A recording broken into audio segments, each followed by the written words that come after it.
नमस्कार दोस्तों, आप देख रहे हैं ध्रुव ज्ञान और आज का विषय है इजराइल, अमेरिका और ईरान के बीच तनाव और युद्ध के कारण उससे हो रही बर्बादी और इसका दुनिया के अन्य देशों पर पड़ने वाला प्रभाव।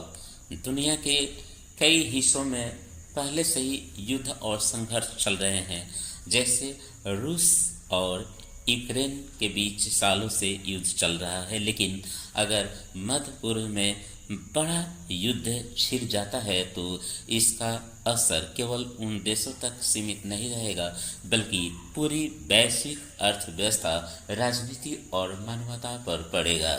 सबसे पहले हमें समझना होगा कि इन तीनों देशों के बीच इतना तनाव क्यों है। ईरान एक इस्लामिक गणराज्य है, जबकि इजराइल यहूदी राष्ट्र है। दोनों के बीच कई वर्षों से राजनीतिक और वैचारिक टकराव रहा है। ईरान का मानना है कि इजराइल ने फिलिस्तीन की भूमि पर कब्जा किया है। दूसरी ओर इजराइल का कहना है कि ईरान उन संगठनों को समर्थन देता है जो उसके खिलाफ युद्ध करते हैं। अमेरिका लंबे समय से इजराइल का सबसे बड़ा सहयोगी रहा है, इसलिए जब भी इजराइल और ईरान के बीच तनाव बढ़ता है, अमेरिका भी इसमें शामिल हो जाता है। इस संघर्ष का सबसे बड़ा कारण परमाणु हथियार भी है। दुनिया को डर है कि ईरान परमाणु हथियार बनाने की दिशा में आगे बढ़ रहा है। इजराइल और अमेरिका का कहना है कि अगर ईरान के पास परमाणु हथियार आ गए तो इससे पूरे क्षेत्र की सुरक्षा खतरे में पड़ जाएगी। इसी कारण कई बार ईरान के परमाणु ठिकानों पर हमले और प्रतिबंध लगाए गए हैं। दोस्तों, यदि इस क्षेत्र में बड़ा युद्ध होता है तो सबसे पहले मानव जीवन का भारी नुकसान होगा। अभी युद्ध जारी है और इसे शहर के शहर नष्ट होते जा रहे हैं और मानव क्षति भी हो रहे हैं। देखिए, युद्ध में शहर नष्ट हो जाते हैं, हजारों लाखों लोग अपने घर छोड़ने पर मजबूर हो जाते हैं, अस्पताल, स्कूल और सामान्य जीवन सब कुछ प्रभावित हो जाता है। इतिहास हमें बताता है कि युद्ध में कोई भी देश वास्तव में जीतता नहीं है।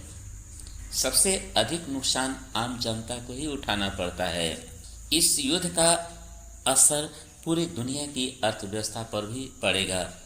मध्य पूर्व क्षेत्र दुनिया के सबसे बड़े तेल उत्पादन क्षेत्रों में से एक है। अगर यहाँ युद्ध इसी तरह चलता रहा तो तेल की सप्लाई प्रभावित हो सकती है और हो रही भी है।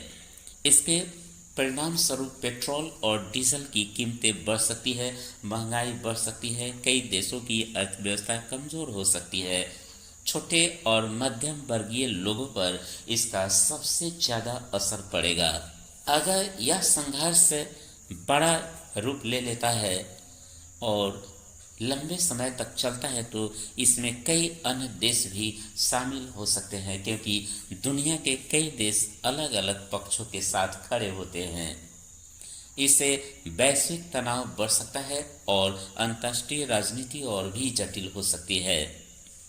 कुछ विशेषज्ञ तो यह भी कहते हैं कि अगर बड़े देशों की सीधी भागीदारी बढ़ी तो यह संघर्ष विश्व युद्ध जैसी स्थिति भी पैदा कर सकती है और ऐसा लग रहा है कि विश्व युद्ध का आगाज हो गया है। इतिहास हमें यह सिखाता है कि युद्ध कभी भी स्थायी समाधान नहीं होता। युद्ध केवल विनाश, दुख और नफरत को जन्म देता है। असल समाधान हमेशा संवाद, समझदारी और शांति में ही होती है। यदि देश आपसी बातचीत और कूटनीति के माध्यम से समस्याओं का समाधान खोजे तो लाखों लोगों की जान बचाई जा सकती है। अगर हम आध्यात्मिक दृष्टि से देखें तो हर धर्म और हर महान ग्रंथ हमें शांति और करुणा का संदेश देते हैं। भगवत गीता भी हमें सिखाती है कि मनुष्य को अपने कर्तव्य के साथ साथ धर्म और न्याय का भी ध्यान रखना चाहिए।